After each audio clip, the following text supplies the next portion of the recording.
This conference will now be recorded. Hello, my name is Ramona Peel. I'm the lead trainer for the Equitas Health Institute. My pronouns are she, her, hers. And today we'll be spending a little bit of time talking about sexual orientation, gender identity, and basic LGBTQ plus terminology. All right, so let's get going.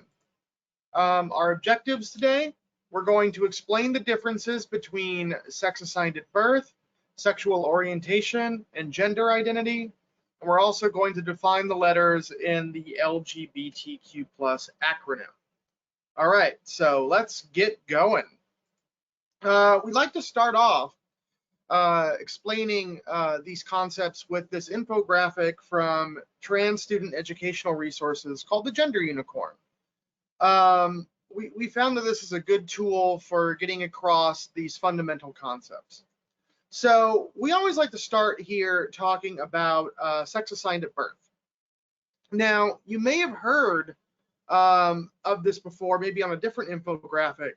Maybe you've seen it described as biological sex, right?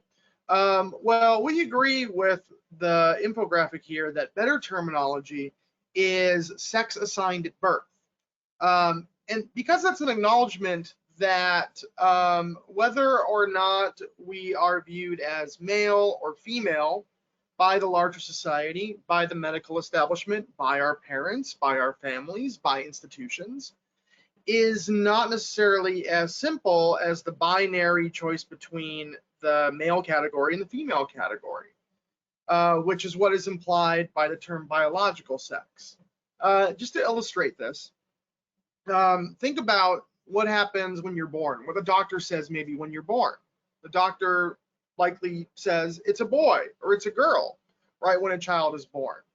And partially that's because, as we're going to see a little bit later on, our society and most human societies put a lot of weight on gender and gender categories and how people fit in gender categories. In fact, it's typically the first thing that we want to know about a new human being is, do we put them in this box or this box, right? But when the doctor says it's a boy or it's a girl, right, the doctor isn't relying on like some sort of chromosomal or genetic test. The doctor is looking at the baby's genitals, and if it looks like a little penis and testicles, the doctor says it's a boy. And if it looks like a little vulva, the doctor says it's a girl, right? But even if we think of it as biological sex is more complex and nuanced than just your genitals, isn't it? Because you have the configuration of your genitals. That is one aspect of what we typically think of as biological sex. Then you also have the configuration of your internal reproductive organs, right? Your gonads. Do you have a uterus and ovaries, or do you have testicles? Okay. Then there's your genetic makeup. I think we all remember probably from maybe junior high or high school biology being told that if you have XX chromosomes, you're a female, and if you have XY chromosomes, you're a man. Well, the reality out there in the population is more complex than that, right? As we know more, as we learn more and more about human sex and human sexuality, we learn that there are additional variations of genetics that affect phenotype, the shape of your body and what organs your body has, that go beyond just XY and XX. But for most of the population, that is an accurate description. The vast majority of people who have XX chromosomes, we categorize them as women, and the vast majority who have XY chromosomes, we categorize them as male. So that's just 3 variables. There's another big variable, which is what happens when you reach the age of puberty and secondary sex characteristics develop, right?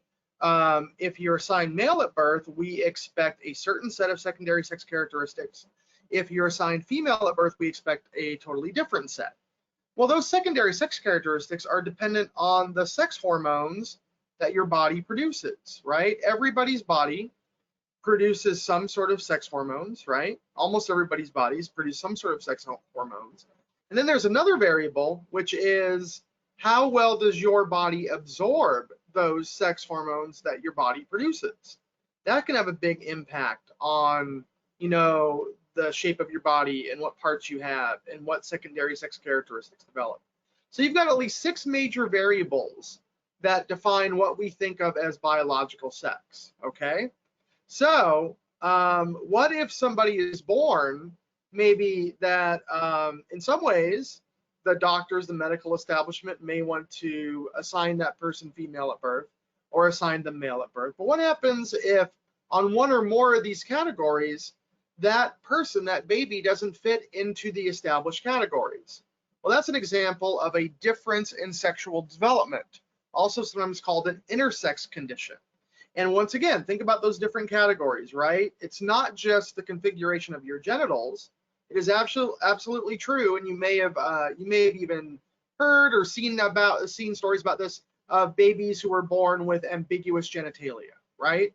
Unfortunately, for a lot of those kids, they're subjected to invasive surgeries without their consent, and often without even the informed consent of their parents, to physiologically shove them into one category or another. And the long-term physical, emotional, and mental health outcomes are usually not great for children that undergo those sort of procedures. But when we're talking about differences in sexual development or intersex conditions, it's everything from a multitude of different categories, right?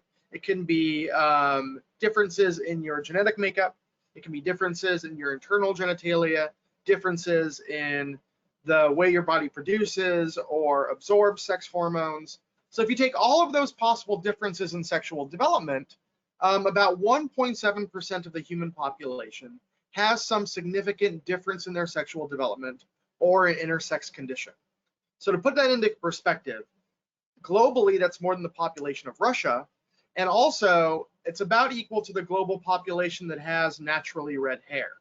So another point about this is, I think this also illustrates that instead of the population just being composed of 2 binary blocks of people, like here are the men over here are the women over here, and those are the 2 things on the menu, right?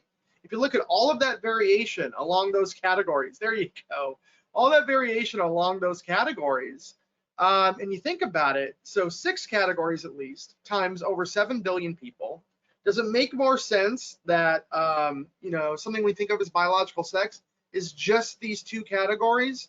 Or is it more like a bimodal distribution, where you have a lot of people that fit into this side of the curve, a lot of people that fit under this hump in the curve, but there are people at tail ends of the curve. There's people in the little valley between the 2 big curves.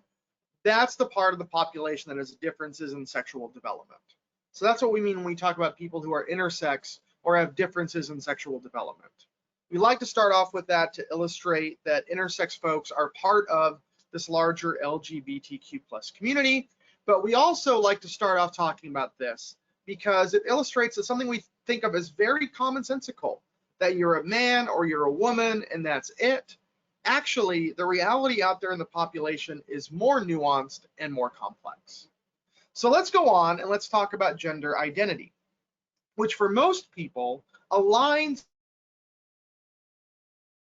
female at birth. Most people who are assigned female at birth are going to end up also having a female gender identity, but not everybody, because this is a separate part of who you are. And gender identity, simply put, is your internal knowledge of self. It's your knowledge that I am a woman, or I am a man, or I am non-binary. My gender identity doesn't fit into one of those 2 categories. Or it could be that your gender identity is fluid. You could be gender fluid or gender queer, and your gender identity might not be fixed or static. It might vary between different gender identities. But all of those are gender identities. They're your internal knowledge of self. And since it's your internal knowledge of self, we always say that no one can know your gender identity better than you do. And also, particularly important for those of us that serve this population, you cannot know someone else's gender identity better than they do. So that's a really important core concept about gender identity. You cannot look at somebody, glance at them, and make a consistently accurate guess about their gender identity, because it's your internal knowledge of self. Your gender identity is separate, it's different from your gender expression. And this is a little bit of a complex topic that I want to spend a little bit of extra time teasing out, because there's a couple of important angles to gender expression. One is at the individual level, all the ways that you present yourself to the world, all the discernible cues, like your hairstyle, how you hold yourself, what your body language is, what your clothes are wearing, what clothes you're wearing, how you smell, how you sit in a chair, what kind of shoes you have, are all aspects of gender expression. And they're aspects of gender expression because all these little things about yourself, most human societies assign a gender to that, right? Like if you're looking at the video part of this presentation, you might notice that I'm wearing makeup, right? I'm wearing red lipstick, I'm wearing eyeshadow because I wanted to get extra cute and presentable for this. And those are associated with feminine modes of gender expression, right? And then there are other things that are associated with masculine modes of gender expression. Now, really importantly, for some people, their gender expression may be to a greater or lesser degree an intentional set of decisions about how they want to present themselves to the world and messages that they want to send to the people around them about what their gender identity is. So, like, for example, me as a trans woman, part of the reason that I wear makeup is because I like wearing makeup. I think it's fun, and sometimes I like to look, extra cute. But another reason that I wear makeup, and a lot of, for example, trans women might wear makeup, is because they want to send a specific set of signals about our gender identity to the people around us, right? We want to increase the chances that people will gender us correctly. And we're going to get to that part of it in a second. But not everybody is trying to send messages about their gender identity through their gender expression. I bet a lot of people back in the time when we would go out and go to work, right? A lot of us are working from home during this public health emergency.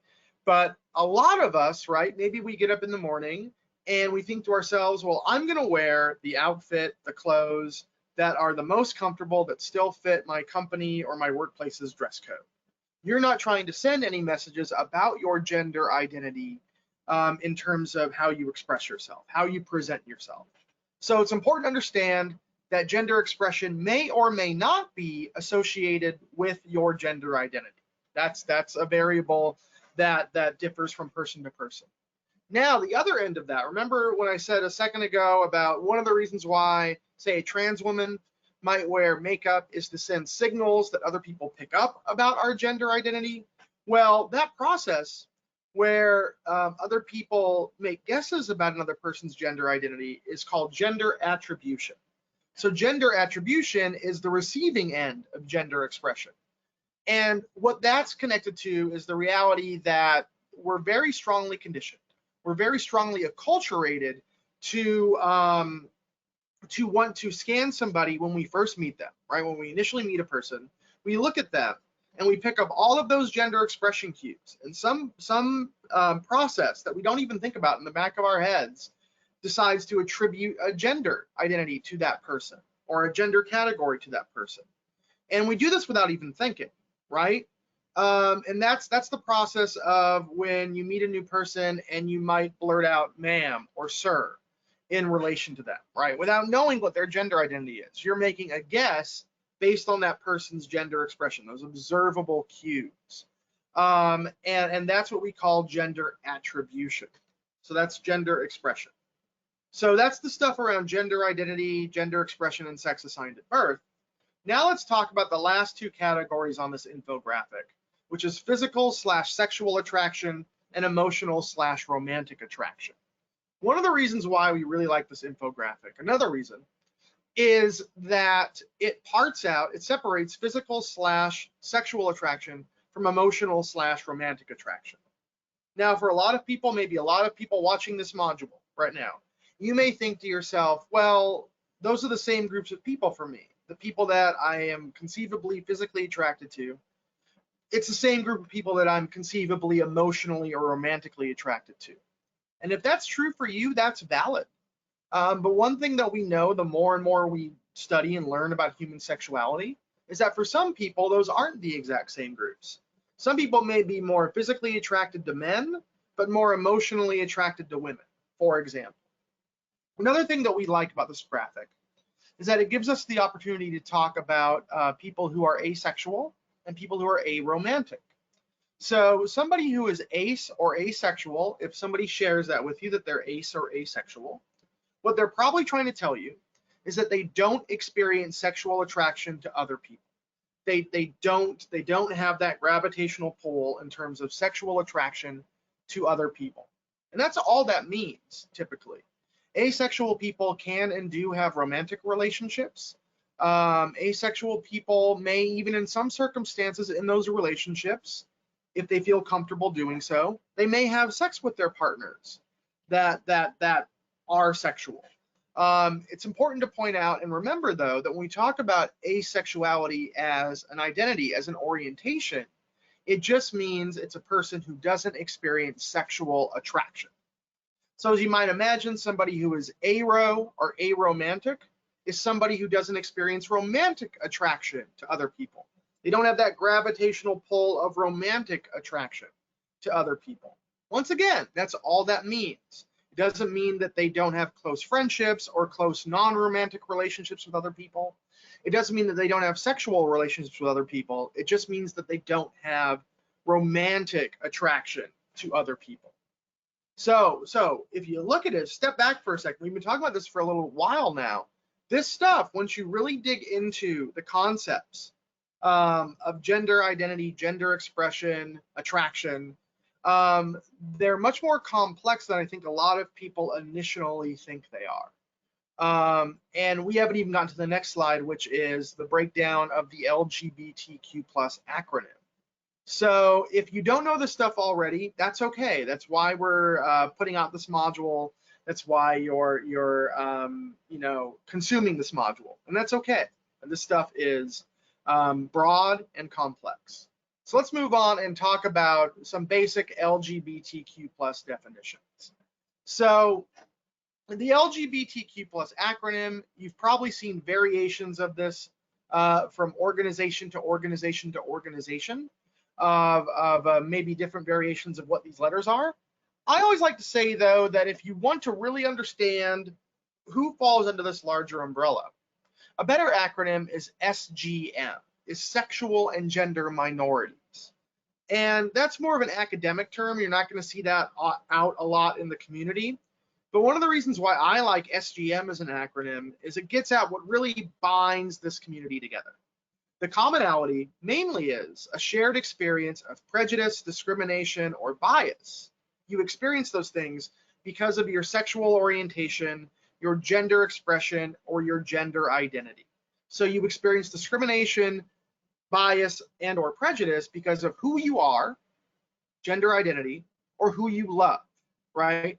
Your sexual orientation. So that, I think, gets more specifically at what ties these disparate groups together. But we at the Institute, we like the acronym LGBTQ+, particularly the plus at the end, because it acknowledges that the letters LGBTQ are not all-encompassing of every person or every group that fits into this community. So let's start talking about the L, the G, and the B, the first three letters in this acronym. Well, even before we get to that, think about if somebody says to you that I am straight. Let's say I am a straight man, or I am a heterosexual man. What that man is probably trying to tell you is that A, they identify as male, they're a man, and then B, they're only attracted to female identified people. They're only attracted to women, right? So as you might imagine, once we get into the letters of this acronym, if somebody tells you that they are a lesbian, or they say, I identify as a lesbian, what they're probably trying to tell you is that they identify as female, and they're only attracted to other women, other people who are female identified. Now the G, women can and do also identify as gay, but the G is more commonly associated with men. So if somebody says to you, I'm a gay man, what they're probably trying to tell you is that they are male identified, and they're only attracted to other people who are male identified or men or male. All right. So then you get into the B, which is bisexual. Now, the longer standing definition of this, which is still valid for people who this is how they define their bisexuality, is that it's somebody who's attracted to men and women. Okay. And that's valid. But there's an emergent alternate definition of bisexuality, which is a little bit like this. And I can say this from personal experience because your presenter, Ramona, my bisexuality is more this alternative or bisexuality 1A version of the term. So for me, it would be that I'm attracted to people of my gender identity, which is female. So I'm attracted to other women, but I'm also attracted to people with other gender identities, male, non-binary, genderqueer, so on and so forth. So for me, the bi and bisexual would be same and other. So some of you may have heard the term pansexual, which is further down on this slide. It's important to point out the distinctions between these terms, or the commonalities between them as well. Because pansexual, typically, when somebody tells you that they're pansexual, what they're trying to tell you is that they could theoretically be attracted to or partner with any other consenting adult, regardless of their gender identity, their sex assigned at birth, their sexual orientation, what parts they have. They could theoretically be attracted to or partner with anyone. So you may think to yourself, well, Ramona, wait, so what's the difference between operationally or practically, what's the difference between bisexuality 1A and pansexuality? And I would tell you that there really isn't a significant operational or practical difference. But what this illustrates is people choose their own terms to describe themselves for their own personal reasons. And that's really important to respect people's autonomy in terms of deciding what labels that they put themselves under and what categories they put themselves in. That's an important part of respecting other people's autonomy and self-determination. The other thing I think this illustrates is that you may be talking to two people that use the same terminology in this realm, and they may have slightly different definitions of that terminology. And this terminology can mutate or evolve, pardon me, over time, right? This terminology isn't fixed or static. It varies over time. Another important concept linked to this is that if somebody asserts an identity to you confidently, roll with it, right? What you generally want to avoid is the well actually, right? Nothing good comes after well actually once that comes after somebody out of somebody's mouth. So if somebody tells you that they're bisexual, don't try to explain to them that they're actually pansexual, and so on and so forth. Once again, it's about respecting that person's autonomy in terms of defining themselves. So moving on to gender identity. So let's talk about the term cisgender. Cisgender is a relatively new term in the last couple of decades. And in one sense, it's very simple. Somebody who is cisgender is in a broad categorical way. Somebody who is cisgender is somebody whose gender identity matches their sex assigned at birth.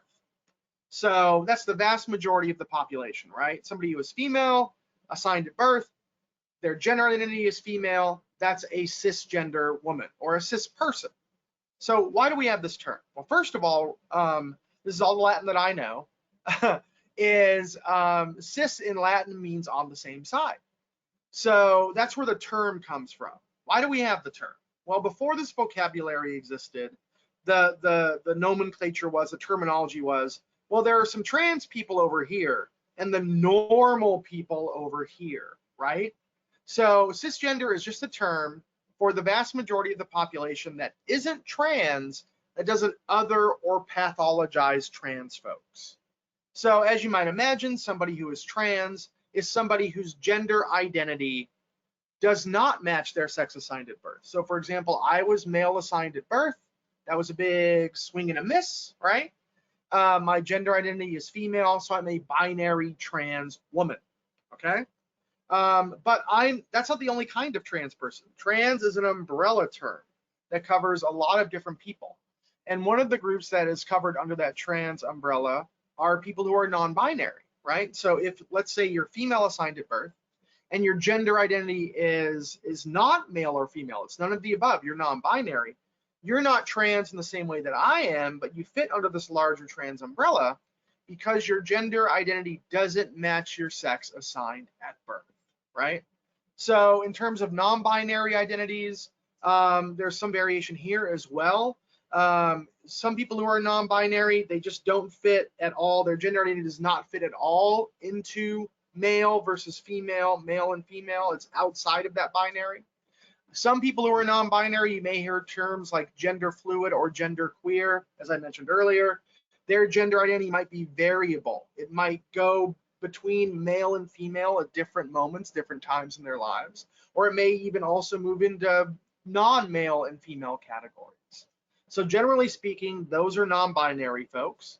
One of the things that is fairly common among non-binary populations is the desire to use and be addressed by pronouns other than she, her, hers, and he, him, his. Most commonly, non-binary folks may want to be addressed, may use they, them pronouns, like the singular they, them, theirs. Then you get into gender nonconformity, which isn't the same as non-binary. One of the things that's important to understand as a distinction is non-binary as an identity is about the relationship between your sex assigned at birth and your gender identity. Whereas gender nonconformity is more about the relationship between your gender expression and your gender identity. So, pardon me. So for example, you can be cisgender and gender nonconforming. So if you're somebody who is female assigned at birth and your gender identity is female, but the way you present yourself, your gender expression is more masculine or more androgynous, you may think of yourself as a gender nonconforming cis woman, for example. And on the other side of that coin, you can be trans, right? And you can not be gender nonconforming. So imagine somebody who was assigned male at birth, but their gender identity is female, and their gender expression is very feminine in terms of how our society defines feminine gender expression. That person, she would be trans, but she wouldn't be gender nonconforming. So there you go. Now you have the Q, right? The Q in LGBTQ, it can stand for questioning, right? So young people in particular may say that I'm in a questioning space, and that's valid. Haven't figured everything out yet, that's okay. But more often, somebody who, the Q stands for queer, right? So somebody may say, I identify as a queer, bisexual, trans woman, for example. Now, you may know that queer has this negative history. It has this negative, background as a pejorative, as a slur that's used against this population. So why would somebody in 2020 identify as queer? Well, they may identify as queer because they want to intentionally take back that term and repurpose it as something positive, right? A lot of marginalized groups do that with terminology that was previously pejorative or a slur. Another reason somebody may identify as queer is, particularly among younger people, they may look at that list on the screen of different terminology to describe their identity or their orientation, and they may feel like none of those quite fit them. This porridge is too hot, this porridge is too cold. But they may say to themselves, I'm some combination of not straight and or not cisgender. So let's just say that I'm queer. So somebody can end up asserting a queer identity for one or both of those reasons. A good general guideline for y'all is that what you probably don't want to do, because this is a contested term, not everybody loves this term, particularly there's generational differences on that. You probably wouldn't want to go up to a person you don't know and ask, so are you queer? Because you might get a bad reaction. On the other side, though, if somebody asserts a queer identity, roll with it. That's valid for them, right? So that's Q. And what's in the plus? Well, the plus is there to denote that there's a lot of other groups that also fit under this larger LGBTQ plus umbrella. And we've already talked about a number of them: intersex folks, ace and aro folks, pansexual folks. There's a lot of other groups, a lot of other terminology that we don't have time to get into in this module. But those are the sort of additional groups, additional labels that fit under the plus. So I'll wrap it up by putting up the last slide, which is contact information for me. And of course, this is also a picture of me with my two beautiful children at a wedding we went to a few years ago. But those are my kids, yay. But you can see my email address here on the screen. That's the best way to get a hold of me if you have any questions. And I hope that this has been enlightening. I hope you've gotten a lot out of this. But if you have additional follow-up questions, don't hesitate to reach out. Thank you for your time and attention, and have a great day.